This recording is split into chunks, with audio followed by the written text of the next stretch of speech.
If you've been here once or 1,000 times, these mountains are spectacular, right? So we first pulled into town and we parked where the library is. But at that time, in the 90s, the library wasn't there. There was this old shack with this old beat-down ramp, and I was super excited. There's skateboarding in the mountains.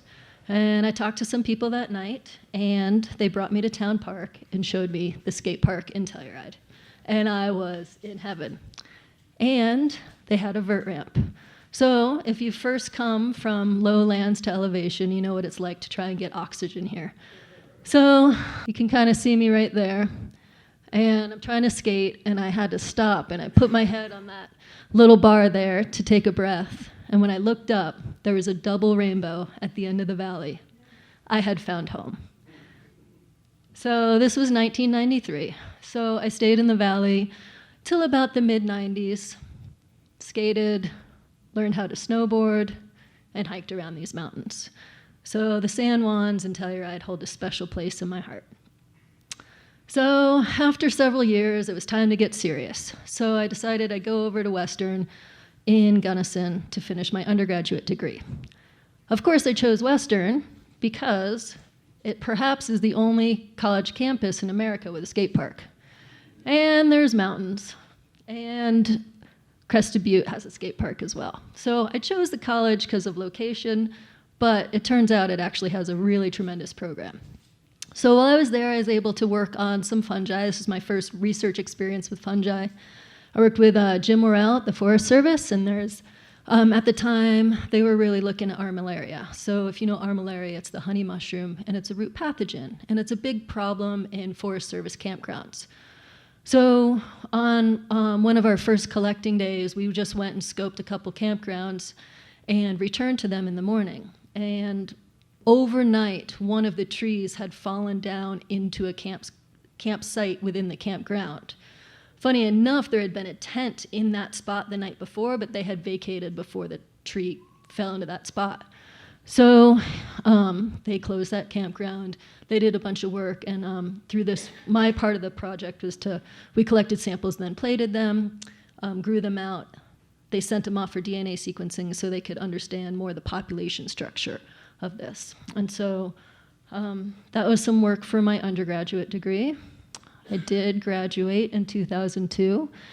Took some time again to think about what I wanted to do, and I really liked fungi, and so I found a program with Dennis Desjardin.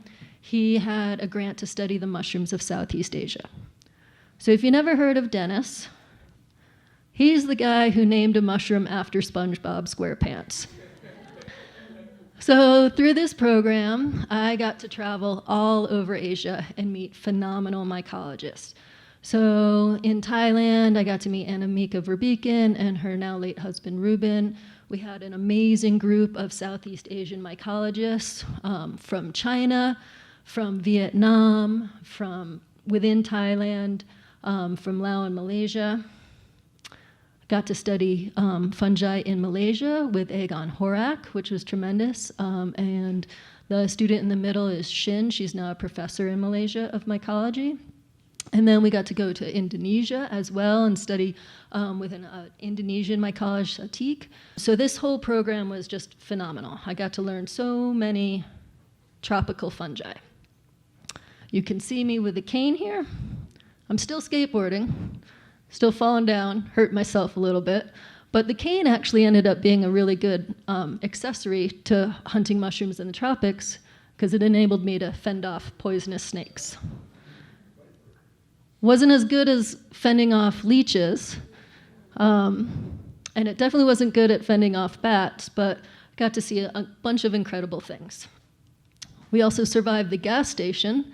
What you can't see in this picture is the gas is in a giant tub, open, behind the house here. And the person who dispenses the gas smokes cigarettes.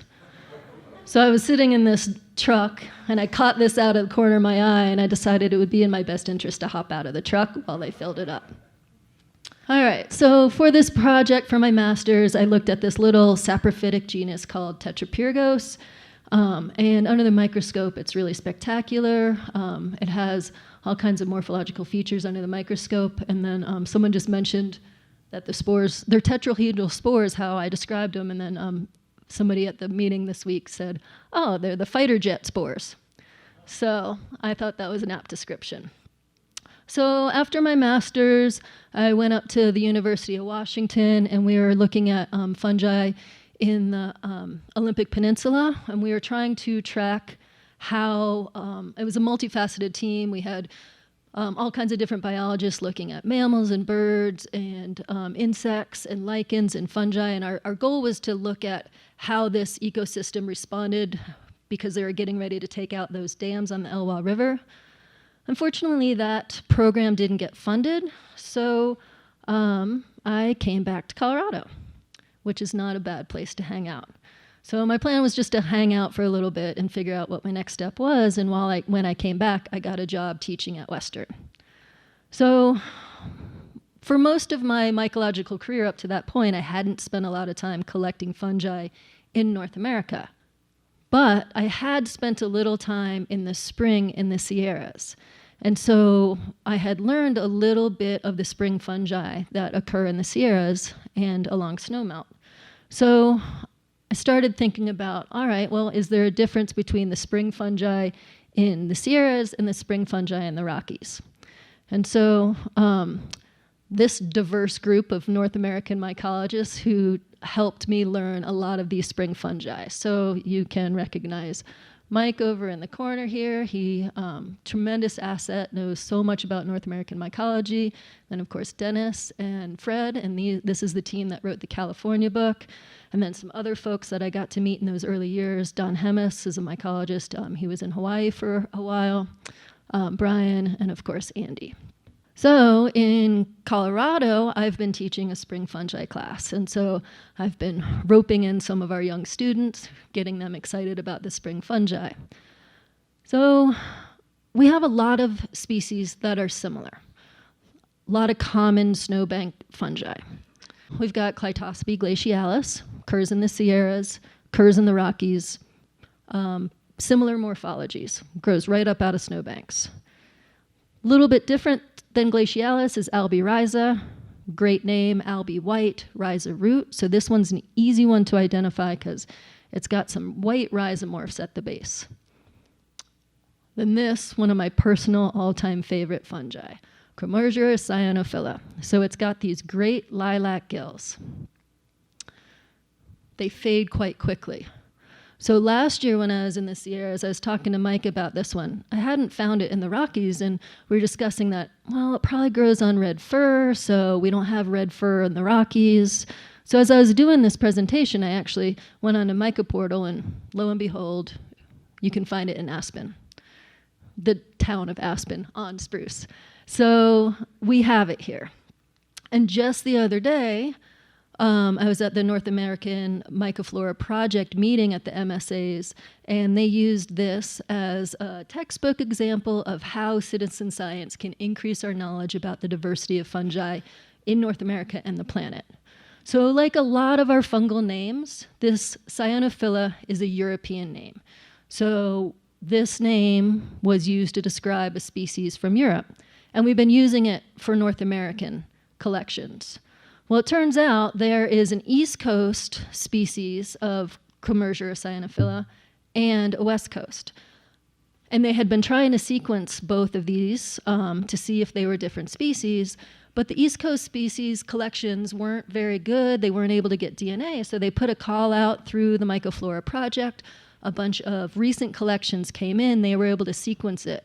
So now we know a few things. We know that this guy is not cyanophila, and the West Coast species is different than the East Coast species. So Gene Lodge is working on this, and our West Coast one is going to come out soon, and they're going to call it Lorelei after Lorelei Novell. And I can't remember what they're going to call the East Coast one. And when I talked to her, she said that the sequences that we have from the Rocky Mountain collections do match the Sierra collections. This beautiful fungi occurs in the snowbanks, and you can see this is one of the first ones that really struck me about snowbank fungi. So you can see this is a collection we found last year. It's growing right up through the snow. So there are some sort of mechanisms in this hyphae and mycelium that enable these to metabolize in very close to frozen environments. So I find that really interesting. So far we're seeing a lot of similarities between Sierran fungi. And by Rockies, again, I'm going to preface that, I mean Southern Rockies, Colorado Southern Rockies. We've got this one. The last time I looked, there's like 3 different names for it. Nobody can really agree on what genus it is in. I didn't do a lot of research. I'm not sure where it's standing, but we usually call it Tyromyces or postea. So occurs in both the Sierras and the Rockies. We've got mycorrhizal species that are snowbank or very early spring associates. And then we get to this guy. So this one isn't Hygrophorus goetzii, not super common as far as I can tell. You can find it in the Sierras. We don't have any collections of it from the Rockies. Then conversely, we have perhaps some species that only occur in the Rockies and not in the Sierras. So this is a spring melt fungi that I've been finding for years, and I couldn't ever figure out what it was. Never seen it in the Sierras, and one of the things that's very interesting about this is it's got this very distinctive hyphae on the base of the stipe. So last year I was actually visiting Andy at the Denver Botanical Gardens, and right on the filing cabinet there was a paper that had described Bayospora from snowmelt, and I was like, that's the one. So some folks from Utah described this in 2012, and there are no collections. Have you ever seen this in the Sierras, Mike? So this is a species, if you've ever seen things on cones, Bayospora is one of those cone associates. Then we've got some folks that are working on those hard to describe groups like Cortinarius. So there's several snowbank associate Cortinarius. If you've ever looked at Cortinarius, you might be prone to saying, it's a cort because there's a lot of similarities between species. But recently, they've started looking at these under UV light, and you can see there's distinct morphological variations in these groups. So they're starting to figure out some differences. So we know that there's a ton of, not a ton, but there is a whole suite of snowbank fungi, right? How they work in the ecosystem is hypothesized. There hasn't been a ton of work on this. But what you'll notice that there's some saprophytic fungi and some mycorrhizal fungi. So if we come and we look at the mycorrhizal associates that are present in these 2 areas, you'll notice that we do have some similarities. Those are the top, but there's some differences in these associates. So we would think that some of those mycorrhizal species that have high host specificity, we're not going to see them crossing between the Sierras and the Rockies. The ones that are more generalists, we'll probably see across those. So I was thinking about this, and I was teaching my class. To give you some reference, here's Gunnison. We're kind of like way over here, right, in Telluride. And then a lot of the snowbank fungi, I collect around Crested Butte, but sometimes we go out and we collect around Gunnison just for ease. It's close. So in the spring class, we were collecting down in Gunnison, and I saw this guy, Tulostoma. It's a little stalked puffball. So it kind of piqued my interest. So at this point, we got to think about what a mushroom is. Why are mushrooms formed? So we've got a couple of strands of hyphae, right? The hyphae are the somatic forms. It's what eats. So the hyphae are cruising around. They're exuding enzymes. They're slurping up their food. And then somewhere underground, they see another hyphal strand, catches their eye. They fuse. So we have this dikaryotic stage right here. So we've got hyphae with 2 types of nuclei. That structure then grows up to be a mushroom. On the gills of the mushroom, inside cells called basidia are where the nuclei fuse. They undergo meiosis, and basidiospores are produced. So here. And one way to think about this is that the mushroom is just there to produce spores to disperse. So if we think about all the different types of structures that basidiomycetes produce, the whole goal of these guys is to produce spores. They just have a bunch of different ways to do it, right? We've got things that have gills, we've got stinkhorns that produce them up in this mass, we've got little bird's nest, and the spores are produced in those little peridioles, those little eggs inside the egg, or then on these smooth structures. So if we think about the evolution of these different structures, one way to think about it is that over evolutionary time, fungi are trying to get more surface area to produce more spores. So if we think about the coral-like fungi, we start off with just a little finger. Then it starts branching. So we have a little bit more surface area. Then we get even more surface area with gills. Then we put crosses across those gills, more surface area. Well, another direction of evolution is to stay closed. So we've got gills. Then this mushroom, if we think about over evolutionary time, just didn't really open up anymore. And then now it's completely closed. So if you're here for Mike's talk, we know that these types of body forms have evolved multiple times. So that huge tree, Marisol's tree with 8,500 agaricales, we see all these different body forms evolving multiple times, which is kind of interesting to think about. Puffballs, they don't have that forcible discharge anymore, so they need some sort of mechanism. So you've probably all seen this video, which shows if rain hits a puffball, you see that little puff. So I started looking into Tulostoma, and one of the first things I found was this distribution map by Scott Bates, and he shows diversity of Tulostoma in the Southwest. And that was really interesting to me because the only really stalked puffball I've ever seen in Colorado before is Batteria phalloides. If you guys know this group at all, there's not really that much diversity in this group. So that was the first, Then I started looking at the spores in this group. They go from completely smooth to a little bit ornamented to incredibly ornamented with ridges. That's pretty unique too. I haven't heard of anyone who's come up with a genus that has that much variation in their spore morphology. So that started me thinking about the evolution of these guys. So in the previous talk, we talked a lot about phylogenetics, and so the evidence that we're using to reconstruct our evolutionary ideas is DNA. So if you remember, DNA codes for RNA, which codes for protein. So meaning your strand of DNA makes something that has some significance. But not all DNA does that. Some of it's just hanging out. We don't know what it does. But if we think about this, if we change the DNA and it changes the protein, it could have a significant effect on the organism. Now, if the DNA isn't coding, if we change it, it probably isn't going to affect the organism. So what we want to do is pick a section of DNA that's going to give us some information about the evolution of these organisms.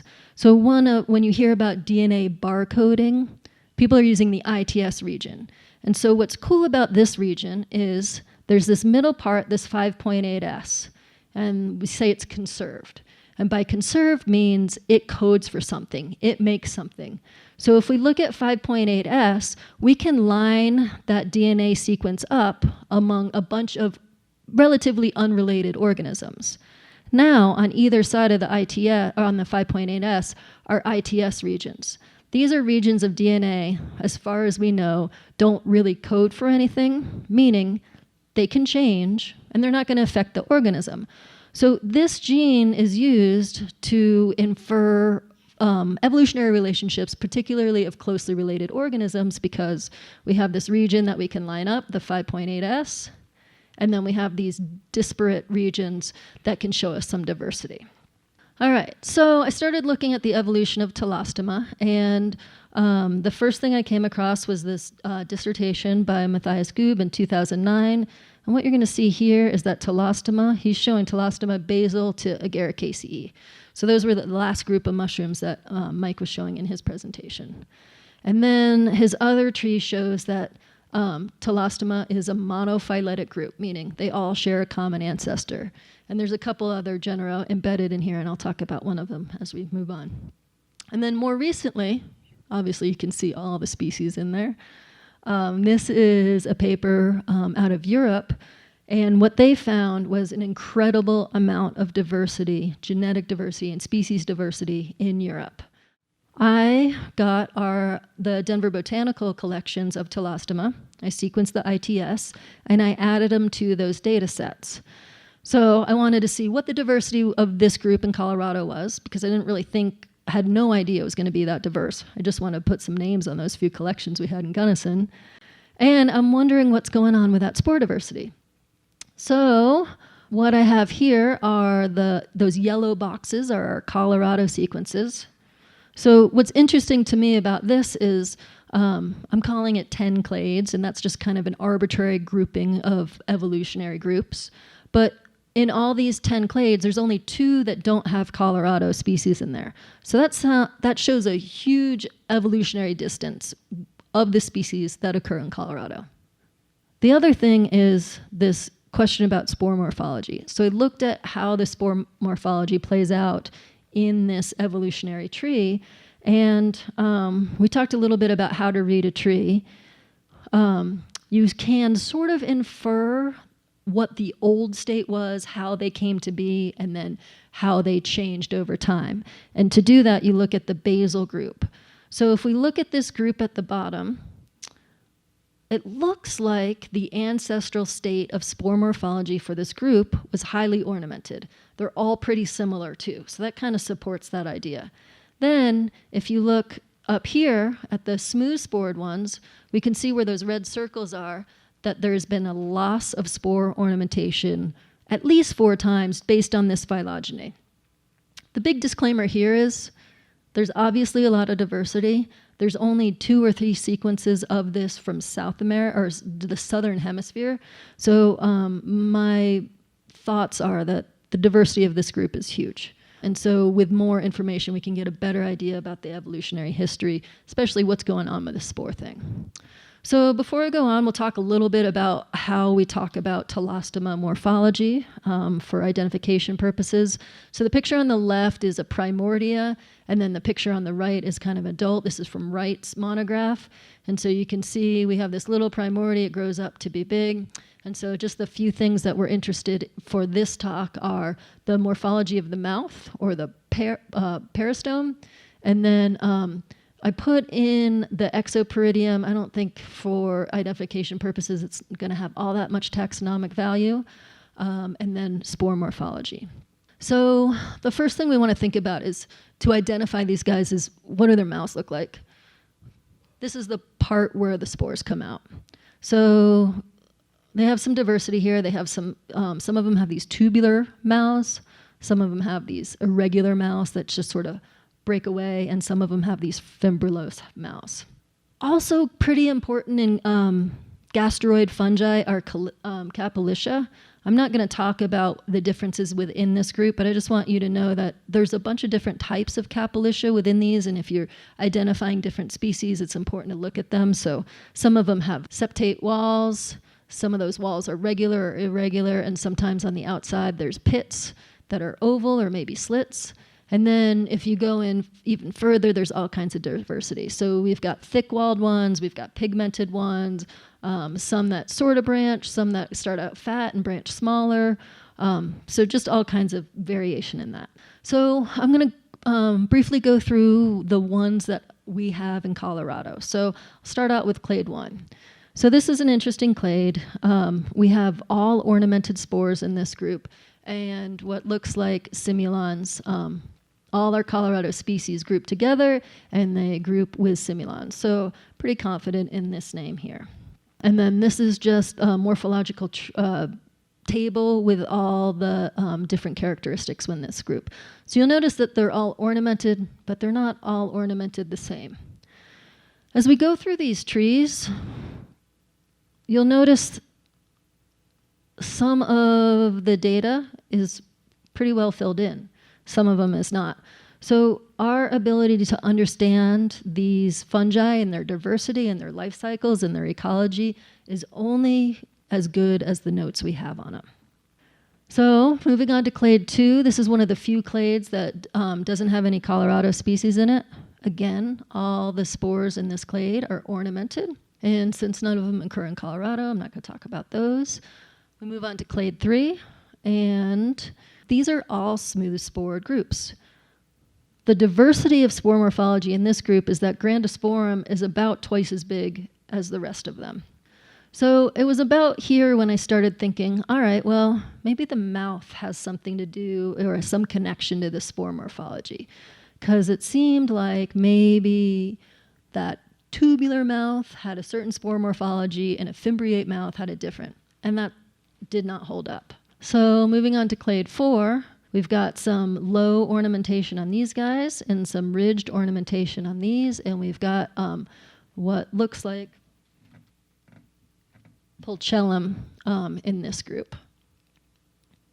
And that's just a table of the different morphological characters in there.